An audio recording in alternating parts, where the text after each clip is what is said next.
बात कोई 15-16 साल पहले की है। मैं जिस जगह पर काम करता था वहीं पास में एक फ्लैट किराए पर लिया था। इस फ्लैट में मैं अकेले रहता था, हाँ, पर कभी कभी कोई मित्र संबंधी आदि भी आते रहते थे। इस फ्लैट में एक बड़ा सा हॉल था और इसी हॉल से संबंध एक बाथरूम और रसोई घर। एक छोटे से परिवार के लिए यह फ्लैट बहुत ही अच्छा था और सबसे खास बात इस फ्लैट की यह थी कि यह पूरी तरह से खुला खुला था। मैं आपको बता दूं कि इस फ्लैट का हॉल बहुत बड़ा था और इसके पिछले छोर पर शीशे जड़ित दरवाजे लगे थे जिसे आप आसानी से खोल सकते थे। पर मैं इस हॉल के पिछले भाग को बहुत कम ही खोलता था, क्योंकि कभी कभी भूलवश अगर ये खुला रह गया तो बंदर आदि आसानी से घर में आ जाते थे और बहुत सारा सामान इधर उधर कर देते हैं। आप सोच रहे होंगे कि बंदर आदि कहाँ से आते होंगे, तो मैं आप लोगों को बताना भूल गया कि यह हमारी बिल्डिंग एकदम से एक सुनसान किनारे पर थी और इसके अगल बगल में बहुत सारे पेड़ पौधे, जंगली झाड़ियां आदि थीं। अपने फ्लैट में से नीचे झांकने पर सांप आदि जानवरों के दर्शन आम बात थी। एक दिन शाम के समय मेरे गांव का ही एक लड़का, जो उसी शहर में किसी दूसरी कंपनी में काम करता था, मुझसे मिलने आया। मैंने उससे कहा कि आज तुम यहीं रुक जाओ और सुबह यहीं से ड्यूटी चले जाना। पर वह बोला कि मेरी ड्यूटी सुबह 7 बजे से होती है, इसलिए मुझे 5 बजे जगना पड़ेगा और आप तो 7-8 बजे तक सोए रहते हैं, तो कहीं मैं भी सोया रह गया तो मेरी ड्यूटी नहीं हो पाएगी। इस पर मैंने कहा कि कोई बात नहीं, एक काम करते हैं, 4 बजे सुबह का अलार्म लगा देते हैं और तू जल्दी से जग कर अपने लिए टिफिन भी बना लेना। पर हाँ, एक काम करना, मुझे मत जगाना। इसके बाद वह रहने को तैयार हो गया। रात को खा पीकर लगभग 1100 तमी तक हम लोग सो गए। हम दोनों हाल में ही सोए थे। मैं खाट पर सोया था और वह लड़का लगभग मेरे से 2 मीटर की दूरी पर चटाई बिछाकर नीचे ही सोया था। एक बात और, रात को सोते समय भी मैं हाल में 0 वॉट का बल्ब जलाकर रखता था। अचानक लगभग रात के 2 बजे मेरी नींद खुली। यहां मैं आप लोगों को बता दूं कि वास्तव में मेरी नींद खुल गई थी, पर मैं लेटे लेटे ही मेरी नजर किचन के दरवाजे की ओर चली गई। मैं क्या देखता हूं कि एक व्यक्ति किचन का दरवाजा खोलकर अंदर गया और मैं कुछ बोलूं उससे पहले ही फिर से किचन का दरवाजा धीरे धीरे बंद हो गया। मुझे इसमें कोई हैरानी नहीं हुई, क्योंकि मुझे पता था कि गांव वाला लड़का ड्यूटी के लिए लेट ना हो इस चक्कर में जल्दी जग गया होगा। बिना गांव वाले बच्चे की ओर देखे ही ये सब बातें मेरे दिमाग में उठ रही थीं। पर अरे, यह क्या, फिर से अचानक किचन का दरवाजा खुला और उसमें से एक आदमी निकलकर बाथरूम में घुसा और फिर से बाथरूम का दरवाजा बंद हो गया। अब तो मुझे थोड़ा गुस्सा भी आया और चूंकि वह गांव का लड़का रिश्ते में मेरा लड़का लगता है, इसलिए मैंने घड़ी देखी और उसके बिस्तर की ओर देखकर गाली देते हुए बोला कि बेटे, अभी तो 3 भी नहीं बजा है और तू जग कर खटर पटर शुरू कर दिया। अरे यह क्या? इतना कहते ही अचानक मेरे दिमाग में यह बात आई कि मैं इसे क्यों बोल रहा हूं, ये तो सोया है। अब तो मैं फटाक से खाट से उठा और दौड़कर उस बच्चे को जगाया। वह आंख मलते हुए उठा, पर मैं उसको कुछ बताए बिना सिर्फ इतना ही पूछा कि क्या तू 2-3 मिनट पहले जगा था, तो वह बोला नहीं तो, और वह फिर से सो गया। अब मेरे समझ में कुछ भी नहीं आ रहा था। मैंने हाल में लगे ट्यूब को भी जला दिया था। अब पूरे हाल में पूरा प्रकाश था और मेरी नजरें अब कभी बाथरूम के दरवाजे पर तो कभी किचन के दरवाजे पर थीं।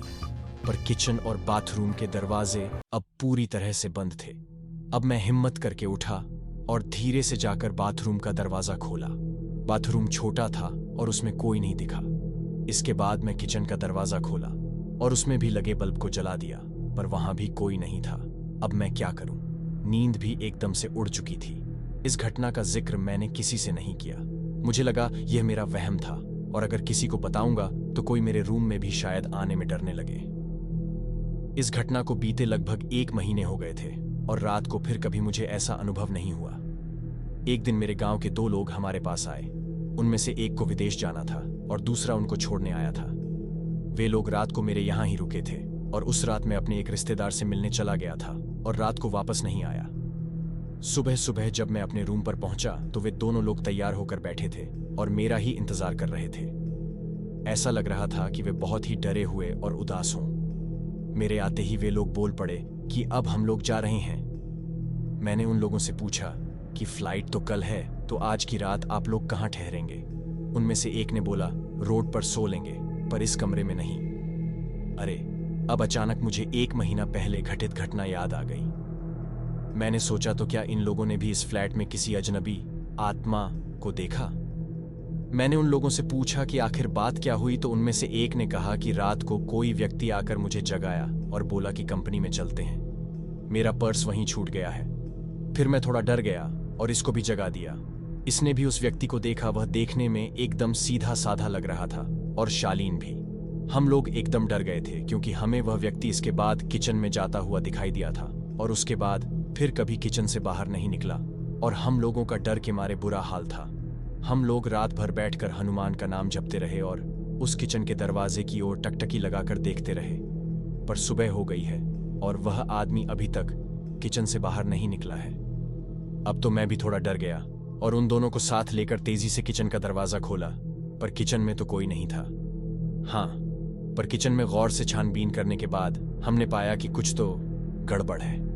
जी हाँ, दरअसल फ्रिज खोलने के बाद हमने देखा कि फ्रीज में लगभग जो 1 किलो टमाटर रखे हुए थे वे गायब थे और टमाटर के कुछ बीज, रस आदि वहीं नीचे गिरे हुए थे और इसके साथ ही किचन में एक अजीब गंध फैली हुई थी।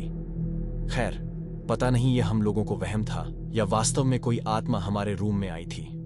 मैंने इससे छुटकारा पाने के लिए उस फ्लैट को ही चेंज कर दिया और दूसरे बिल्डिंग में आकर रहने लगे।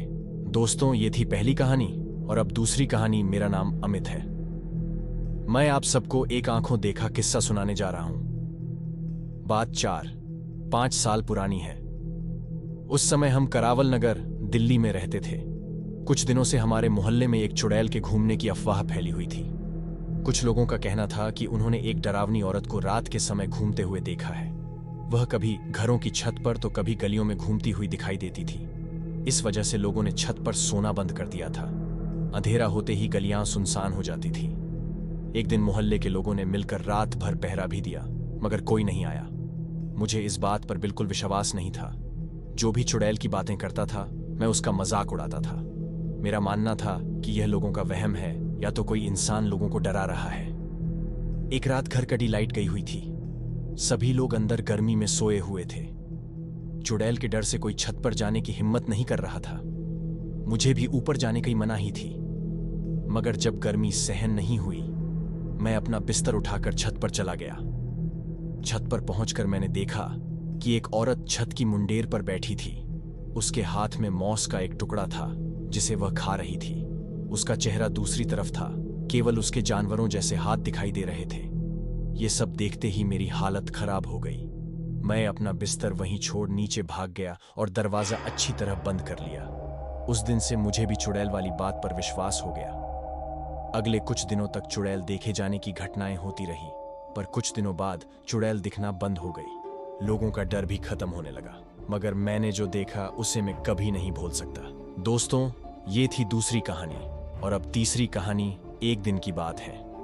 ठंड का समय था, घना कोहरा छाया था। सारे लोग जल्दी कार्यालय का काम खत्म करके घर की तरफ निकल रहे थे। नाना जी उस समय के बड़े अधिकारियों में से एक थे। वे उस समय के उच्च वर्ग के लोगों में एक अमीन का काम करते थे। रोज की तरह ही उस दिन काम खत्म होने के बाद घर के लिए अपनी गाड़ी से रवाना होने लगे। रास्ते में उन्हें हाट से कुछ सामान भी लेना था, तो वे और साथियों से अलग हो गए। उन्होंने घर की कुछ जरूरत के सामान लिए और गाड़ी आगे बढ़ा दी।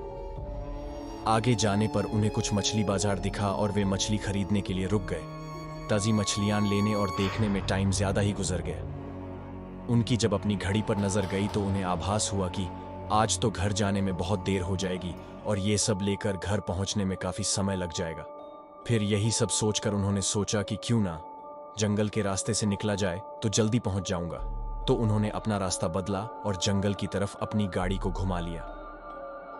समय 11 बज चुका था। गाड़ी तेज रफ्तार से आगे बढ़ रहा था। तभी अचानक तेज ब्रेक के साथ गाड़ी को रोकना पड़ा। उनकी गाड़ी के आगे एक औरत जोर से रो रही थी। उन्होंने सोचा, इस वीराने में ये औरत क्या कर रही है। उन्हें लगा कि कोई मजदूर की पत्नी होगी जो नाराज होकर घर छोड़कर जयनंगल में भाग आई है। तो उन्होंने उससे पूछा कि यहाँ जयनंगल में तुम क्या कर रही हो। लेकिन उसने कोई जवाब न देकर और जोर से रोने लगी। सारे जंगल में उसकी हूं हूं सी सिसकियां गूंज रही थी। फिर नाना जी ने पूछा, तुम्हारा घर कहाँ है। लेकिन वो कुछ भी ना बोली। तब नाना जी ने कहा कि आज चलो मेरे घर में रहना, सुबह अपने घर चली जाना। ये जयनंगल बहुत सारे जंगली जानवर से भरा है। रात भर यहां मत रुको।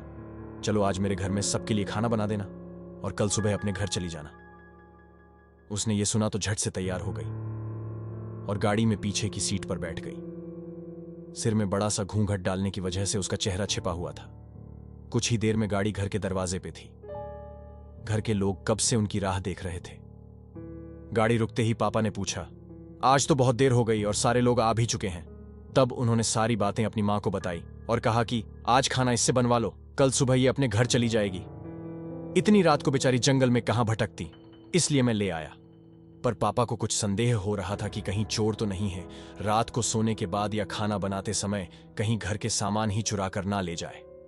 पर बेटे की बात को कैसे माना करती। उन्होंने उस औरत को कहा, देखो आज तो मैं रख ले रही हूं, लेकिन कल सुबह होते ही यहां से चली जाना और जाओ रसोई में ये सामान उठाकर ले जाओ और खाना बना दो। उसने फिर से जवाब नहीं दिया, बस हूं हूं हूं की आवाज बाहर आई और वो सारा सामान लेकर मां के पीछे बहुत दूर चल दी। रसोई में सारा सामान रखवाकर माताजी ने उसे खाना जल्दी बनाने की सख्त हिदायत दी और वहां से चली गई। लेकिन उनका मन कुछ परेशान सा था।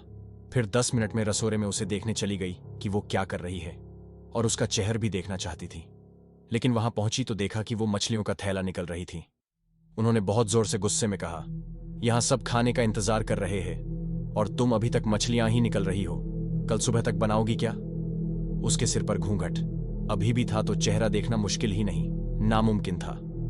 उन्होंने उससे कहा, तुम जल्दी से खाने की तैयारी करो, मैं आग सुलगा देती हूं, काम जल्दी हो जाएगा। और वे जल्दी से चूल्हा जलाने की तैयारियां करने लगी। लेकिन साथ ही वो उसका चेहरा देखने की भी कोशिश कर रही थी। लेकिन वो जितना देखने की कोशिश करती वो और पल्लू खींच लेती। अंत में हार कर वे बोली, देखो मैंने आग सुलगा दी है, अब आगे सारा काम कर लो, कुछ जरूरत हो तो बुला लेना। लेकिन वो फिर कुछ नहीं बोली। अब उन्हें लगा कि यहां से जाने में ही ठीक है, वरना मेरा भी समय खराब होगा और हो सकता है अनजान लोगों से डर रही हो। ये सब सोचकर उन्होंने उसे कहा कि मैं आ रही हूं, जल्दी से खाना बनाकर रखना, और वहां से निकल गई। मन अभी तक परेशान ही था, कभी अपने कमरे, कभी बच्चों के, कभी बाहर सबको देख रही थी, कहीं कुछ अनहोनी ना हो जाए। 1 मिनट भी आराम से नहीं बैठ पाई। अभी 5 मिनट ही हुए थे, पर उनके लिए वो घड़ी पहाड़ सी हो रही थी। समय बीत ही नहीं रहा था। 8 मिनट बड़ी मुश्किल से गुजरे और वे तुरंत ही कुछ सोचकर रसोरे की तरफ दौड़ी और वहां पहुंचकर आया। जैसे ही उन्होंने रसोई घर का नजारा देखा, उनकी आंखें फटी की फटी रह गईं। उनके पैर बिल्कुल ही जम गए, ना उनसे आगे जाया जा रहा था ना ही पीछे। उनके हृदय की धड़कनें रुक रही थीं। वो औरत रसोरे में बैठकर सारी कच्ची मछलियां खा रही थी। सारे रसोरे में मछलियां और खून बिखरा पड़ा था। उसके सिर से घूंघट भी उतरा पड़ा था। इतना खौफनाक चेहरा आज तक उन्होंने नहीं देखा था। बाल, नाखून सब बढ़े हुए थे। मछलियां खाने में मगन होने की वजह से उसे कुछ ध्यान भी नहीं था और खुशी से कभी 2 वो आवाजें भी निकल रही थीं। हूं सी आवाजें गूंज रही थी। रसोरा पिछवाड़े में होने की वजह से और लोगों का ध्यान भी इधर नहीं आ रहा था। मां को भी कुछ नहीं समझ आ रहा था कि चिल्लाने से कहीं घर के लोगों को नुकसान ना पहुंचाए। वो चुड़ैल से अपने घर को कैसे बचाए उन्हें समझ नहीं आ रहा था। बस भगवान का नाम ही उनके दिमाग में आ रहा था। अचानक वे आगे बढ़ने लगी उसकी तरफ और झट से एक थाल लिया और चूल्हे की तरफ दौड़ी। उस चुड़ैल की नजर भी पापा पर पड़ चुकी थी, सो वो भी कुछ सोचकर उठी अपनी जगह से। मां कुछ भी देर नहीं करना चाहती थी। उन्हें पता था कि आज अगर जरा सी भी लापरवाही हुई तो अनहोनी हो जाएगी। उस चुड़ैल के कुछ करने से पहले ही उन्हें चूल्हे तक पहुंचना था और चूल्हे के पास पहुंचकर उन्होंने जलता हुआ कोयला थाल में भर लिया और चुड़ैल की तरफ लेकर जोर से फेंका। आग की जलन की वजह से वो अजीब सी डरावनी आवाजें निकालने लगी। अब तो उसकी आवाजें बाहर भी जा रही थीं। सारे लोग बाहर से रसोरे की तरफ भागे। वो चुड़ैल जोर से हूं हूं जोर की आवाज निकल रही थी और पूरे रसोरे में दौड़ रही थी और माताजी को पकड़ना भी चाह रही थी। लेकिन अब सारे लोग रसोरे में आ चुके थे। काफी लोगों की भीड़ देखकर वो और भी डर गई थी। लोगों की भीड़ को ठेलती हुई वो बाहर जंगल की तरफ भाग गए और सारे लोग ये मंजर देखकर डरे सहमे से खड़े थे और मन ही मन माताजी की हिम्मत की दाद दे रहे थे। तो ऐसे छूटा चुड़ैल से पीछा। तो दोस्तों, आज की वीडियो में बस इतना ही। वीडियो पसंद आया तो मेरे चैनल को सब्सक्राइब करें। धन्यवाद।